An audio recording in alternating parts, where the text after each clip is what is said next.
Hello there, welcome to Soundtrack to My Life, and tonight I've been joined by Marti and Graeme from Wet, Wet, Wet. Hello. Hi. Welcome to the sofa. Hey, nice to be here. How are you both? Very well, very well. Just done a tour actually around the UK, so it's been amazing. Yeah. Is it nice being back on the road, and what kind of reception have you been getting from people? Oh, it's been fantastic because we never really knew what to expect, you know, when they said, "Oh, let's go back on the road." So we ended up doing like one of those big arena tours, and you know, it really took us by surprise the response we got. So I mean, from our point of view, it was tremendous, you know, just to go back out and play again. Okay, let's go back to Clydebank High. Oh. Yeah. How did you guys meet, and what were you like at the time? Well, put it this way, they'll never let us back in. That's probably a good thing, anyway. Well, we're like at school. That's where pretty much the whole band met, you know, and that's where we had the idea to start the band. And how old were you at the time? Yeah, we kind of went to the high school about 13 or something like that, so we were kind of aware of each other. And usually what happens in Clydebank, where we come from, was after school, like after you left school, the factories would open and everybody would kind of generally go from school and into the factory. And at that time, it was a kind of early 80s, there was a bit of recession going on, you know. There was a lot of unemployment in Clydebank. I think it was 3 out of every 4 males were unemployed, and so... That's really depressing. Yeah, though. I mean, it was, because obviously that kind of thing tears the heart out of the community, you know, but at the same time, to counter that, you know, and put a bit of positive in there, it enabled us to go and play music, and really, when we were about 14, 15, we all met, and we played in various bands and stuff like that. And we had such a great amount of inspiration to draw from. You know, like Wishing I Was Lucky. The first single that we released was about how some of our friends had to leave the community and go to places like Manchester or London to find work. It was quite a dark time, the tail end of Thatcherism and the whole end of the shipyards. I mean, something positive came out of it for us, which was Wet, Wet, Wet. Yeah. And that real sense of we can achieve something brilliant. You know? Yeah. You say that was a form of inspiration for you. What else inspired you at the time? Who were you listening to? There was a lot of kind of post-punk things, you know. There was a lot of, like, you know, people, we were listening to The Clash, Elvis Costello, Magazine, you know. I mean, it was quite a vibrant time for music, you know. And one of my favourite songs is Roll 'Em Easy. It's a band called Little Feat, who... They're a sort of musicians band, you know. I mean, somebody played me that when we were in the studio, and it just kind of got a hold of me at the right time, and I was just right into it, you know. These are bands that we saw really quite young in a programme called the Old Grey Whistle Test, which was, for us, was a learning process where you would get turned on to bands, very eclectic bands like Captain Beefheart or you know, Sensational Alex Harvey Band, and then they would show people like Little Feat and Bob Marley, and you know, so for us, all those songs are just a kind of mishmash of an early year for you, your early years to learn your trade, if you like. Yeah. And thank heavens, you know, Little Feat are one of those bands that we can aspire to.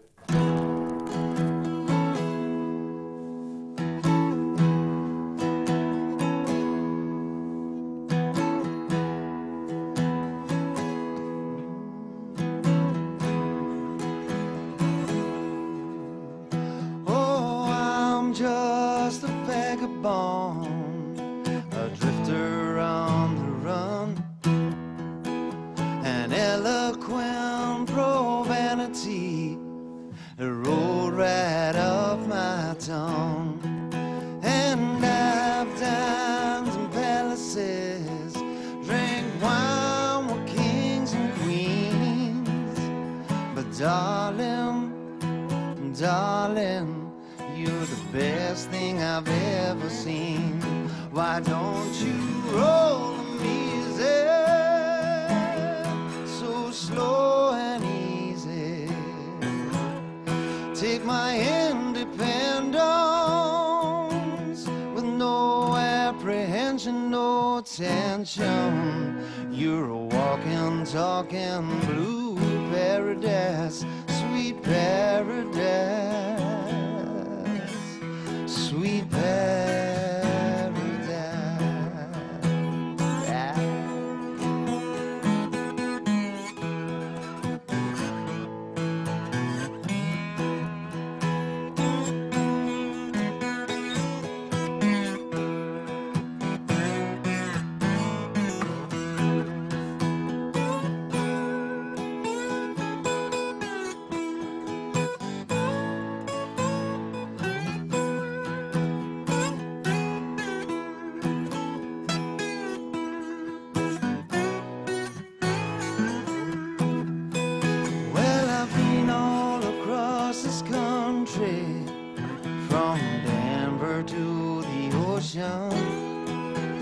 And I've never met girls that could sing so sweet, like the angels that live in Houston, singing roll the music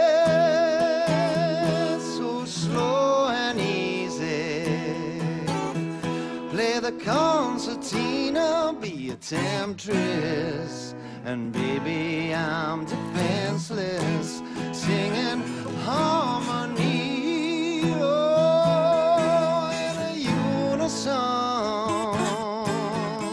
sweet harmony. I'm gonna hoist your flag and you can beat my drum, boy.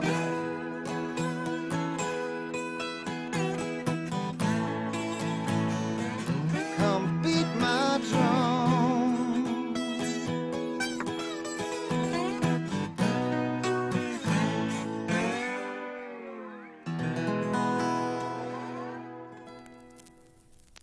Tell me about the success of the first album as well. I mean, it did so well. I'd done phenomenally well, you know. When we first put that record, Wishing I Was Lucky out, the first single, we thought, you know, it'll just establish us and, you know, a kind of wee flag, you know, to wave to say, here's a new band from Scotland called Wet Wet Wet. And when we released it, it really caught us by surprise, you know, that the radio stations embraced it, and, you know, and it was a strange one because we had been very much living in the NMEs and the sounds of the world, you know, and a certain genre of the press had really embraced us. But when we released the first single, a whole different audience came on board, you know, and when I mean that, I mean it was like the kind of smash hits. Pop. Pop. Yeah. That was really weird. But it was fun. But we always knew that, it was always conscious within us that that wasn't what we were all about, or well, at least we believed that and had to believe that. But it was nice to spend a little time in that genre for a little while, you know. Well, it's not too bad being screamed at by loads of girls, Well, is yeah, it? well, Really? I mean, it's better than a slap in the But face. you know what? They're still there. They're still there now. Only the difference is they're in their 30s now, you know, and you know they're married and they come along as couples. You know, we certainly weren't a fad. Yeah. Because we had songs to give rather than my smile. Well, I think that's the whole thing. Is so often pop is almost a dirty word, and people don't want to. But there's good pop. There's good pop. There's bad pop. Exactly You know, that. popular music, but you know, I consider the Clash to be pop. Good pop music is good pop music. The Beatles, you know, beautiful structured songs that resonate decades down the line, and that's, you know, something that we aspire to do. Do you know when you're writing a hit? Do you know when that fairy dust is on it? And I have no idea, absolutely no idea about what a hit record is. You know, what I do have is an internal meter. If it, you know, if it inspires me, if it makes me feel good inside, you know, and that's what we always gauge it on. We're kind of old school that way. We kind of like structures and melodies. You know, it must have an accessibility to it for us. We like to keep it simple, and by that we mean it's what you leave out of a song. Because the more you put into a song, the less sense of connection people can have to go into the song and dream along. That is a deceivingly difficult thing to do. You know, is to make it kind of simple, because, you know, music is a complicated thing, you know, and it's kind of indefinable. You ask the question, you know, what makes a hit single, and, you know, there's no book that says here's how you do it, you know. It's just, as Marty said, you go by your own instincts and what you think is right, and sometimes you get it right and sometimes you get it wrong, you know. I mean, we did a song, Love Is All Around, you know, and we did it. I love how you look at me like, do you know the song? Do you know Yeah, the song I know. that was at 15 weeks? But I mean, if you knew, you know, we had the choice of doing Gloria Gaynor, I Will Survive, Barry Manilow, Can't Smile Without You, or the Trogs, Love Is All Around. Hold on, I have to stop you here. So, basically, they came to you with the film. Yeah, they Richard did. came to us with it. It was Richard Curtis personally who called you. And they said, because it's a wedding, we've got all our favourite wedding songs, and one of them was the Trogs, and one of them was Barry Manilow, and one of them was Gloria Gaynor, right? We thought the Trogs, now that's something that we can, you know, we could maybe add a dimension to, you know. Yes. And to be honest, Kat, we spent a day and a half in the studio, sped it up, changed the key, and never thought a thing about it. We kind of did it really, really quickly, and that's what you find. You find that the things that you don't really think about and the things that you just kind of put together quickly tend to be the things that resonate with people, you know. And events overtook the song, you know. It suddenly became this whole thing, and it was like watching someone else's band, you know. It was like, although we were in it, it was it was quite kind of scary the way it just took a life of its own and just went off there, and it was amazing. You know I love you, I always will. My mind's made up by the way that I feel. There's no beginning, there'll be no end. 'Cause all my love you can defend.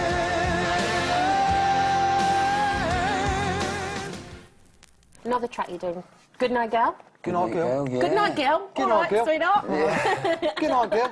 Well, that was one that came from High and the Happy Side album, and And you wrote that one as We well. did, didn't you? yeah, I Are mean, you we- even more proud of that being number one? 'Cause you Yeah, I mean, it makes you proud when, you know, something that you create together goes and resonates with a lot of people, and, you know, that was our kind of first self-penned number one, you know, and so, yeah, I mean, that's a kind of, you know, it's a big one for us, you know. Can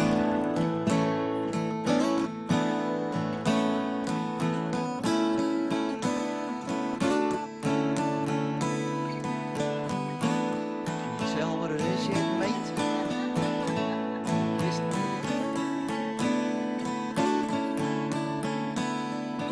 You hear me so clearly and see how I try.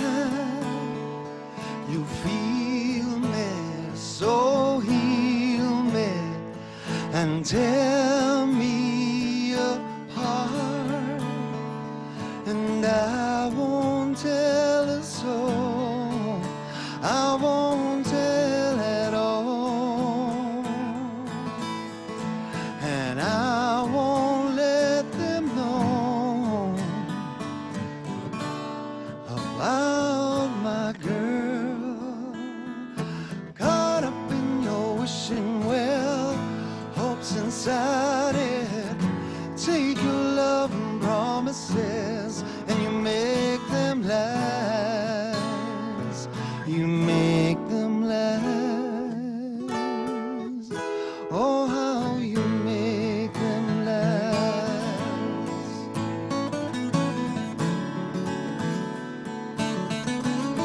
Makes them last.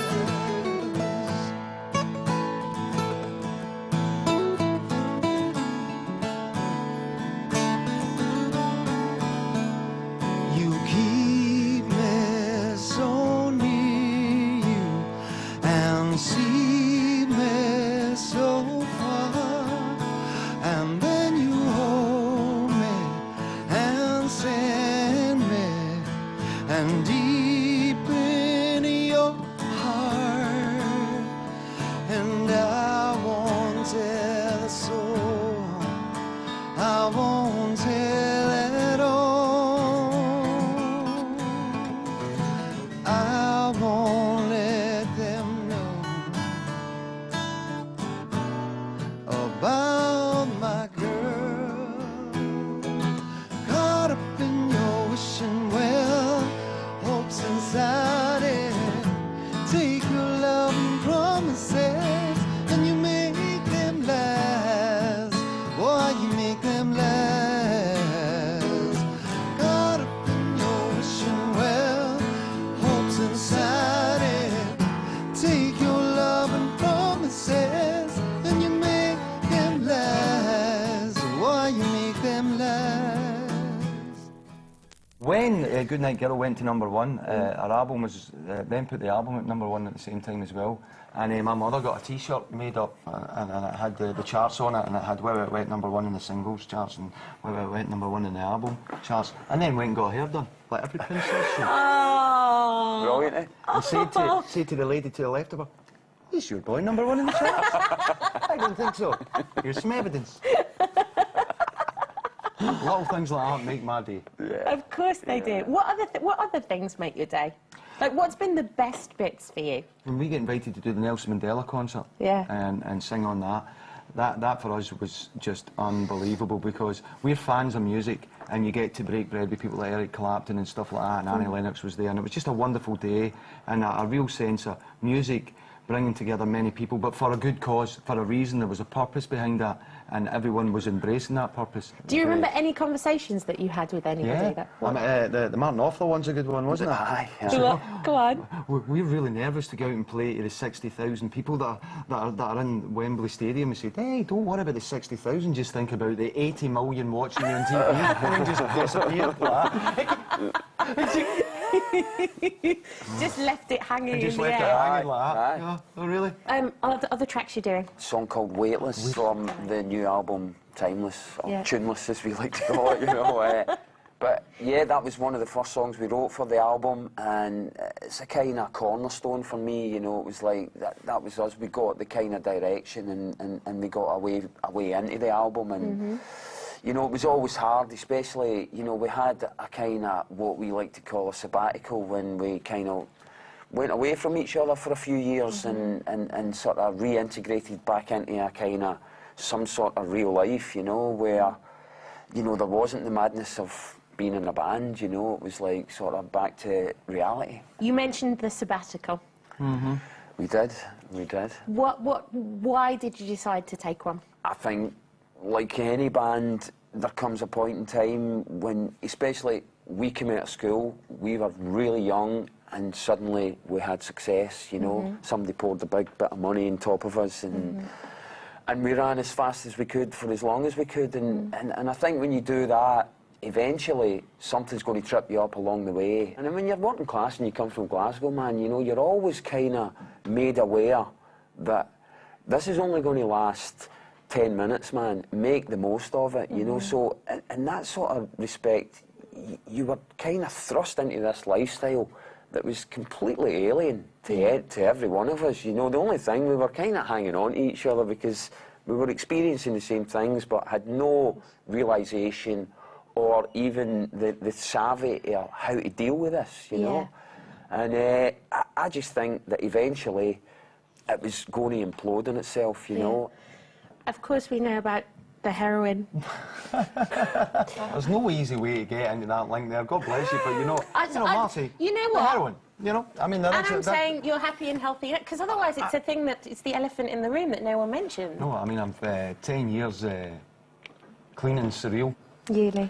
And, you know, it's a very, very proud achievement of myself. It was the worst time of my life, but through that, you know, it gave me a real assessment of who were the players in my life, what I wanted from my life, you know. I learned so much from that. And through that, darkness, you know, I now have another bite of the cherry. And it was fantastic. You know, it's fantastic to be here and being able to talk about it. Yes, as there's, you know, if I have any wee chestnuts of information, I just don't do it, because there's nothing there. Don't be seduced by it, you know. There's no positive thing about it, you know. I think from my point of view, it was just, because everybody's journey is completely different, it was through that madness, I got myself back in a real sense of purpose again, which was great.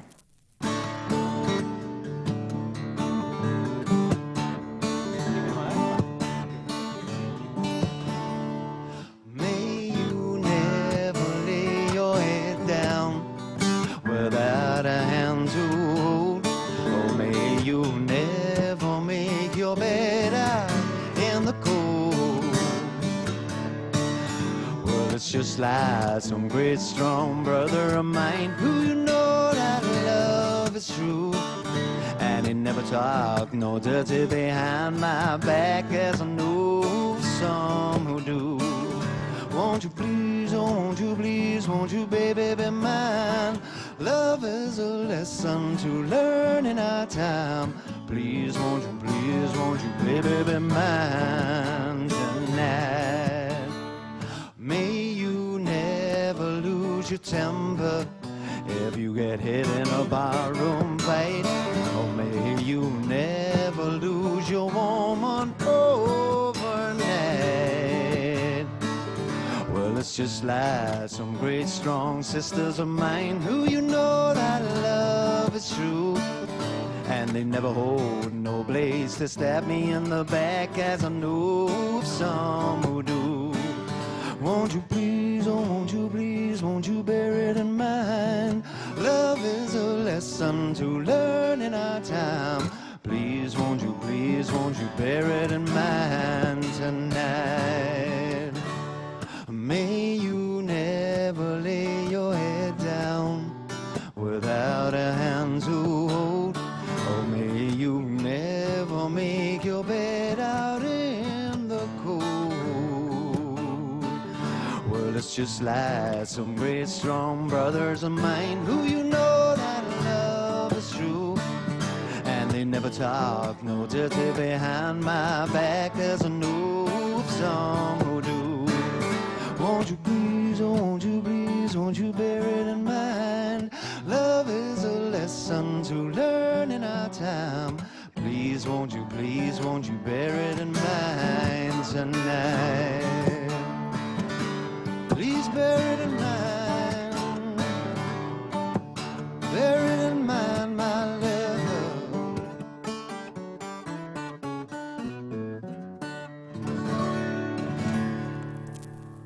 Aren't you going off to do Witches of Eastwick as well? Yeah, I'm going to do the Witches of Are you Eastwick. going to be? You're going to be the. That's Jack... right, I am. Look at the eyebrow. Do it again. Do it again. Do it again. We're a little bit eyebrow. Yeah, that's right.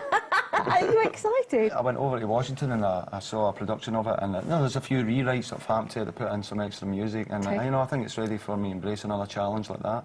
I really enjoyed the Camden and Ebb work so much so that I found myself in Broadway doing it, and that was just unbelievable. So I'll give the musical theatre another try. And you did Chicago as well. Did the Chicago, which Did was you guys go brilliant. and see him too? We did actually, yeah. So You weren't heckling him from the second row or anything no, like it's that. were you? funny Let because me just put a few things into perspective here. They weren't there really to see me. They were there to see the 20-odd dancers scantily clad in their underwear. Might have been something that drew them in the door.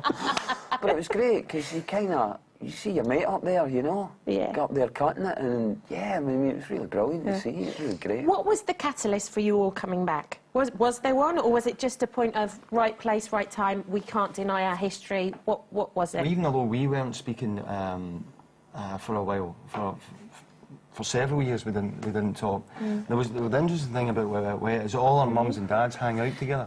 Okay. You know, so they would go to bars or pubs and that and be like, well, how's Marty doing? Like, I don't know, how's Tommy doing? And they would communicate through each other. So I'd always know what they were up to. And so from there, you just kind of snowballed, or? Yeah, from there we'd kind of, as I said, we were talking again, and you know, there was always, as I said, there was going to come a point in time when people were re-evaluating what we did in the past, and then Marty's mother died. Yeah. And 2004. 2004, aye. Yeah. Me being a mammy's boy, that was a big thing for me, you know. I bet. Oh yeah, it really was enormously. And all the guys came to lend their support for my family, and were there for my family, and that was special in itself, you know, because everybody could see by that, you know, and they were there for me, and I know that was a sad time, but through that, you know, that was the first time we'd all been under the same roof, in many years, and that, you know, and through that's got us talking again, and then it was a year down the line after that, something that was just a matter of time before somebody said, let's write some songs. Yeah. Finally, for you, aspirations personally and aspirations professionally.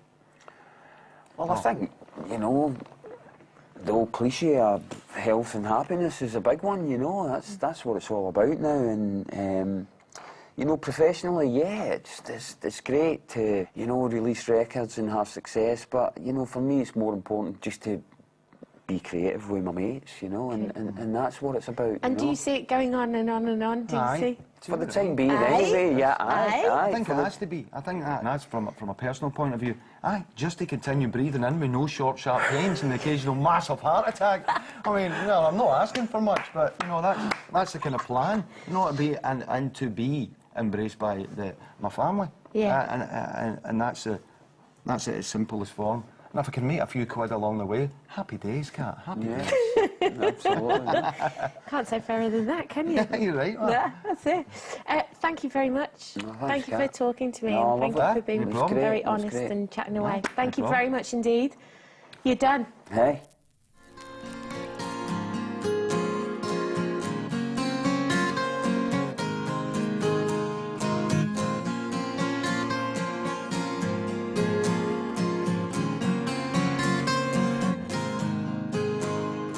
The fire line again, and I'm waiting in the blindfold. Every feeling has been erased, and I'm floating on the wind of despair. despair. There's a fine line between us, like a mountain and a landslide. I'm way up in the clouds, and I'm never coming down. Weightless, nothing to hold me down. Weightless, and it's cold in space.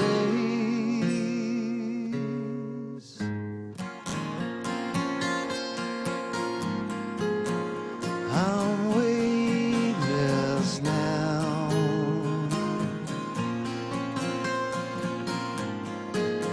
So weightless now, in the firing line again.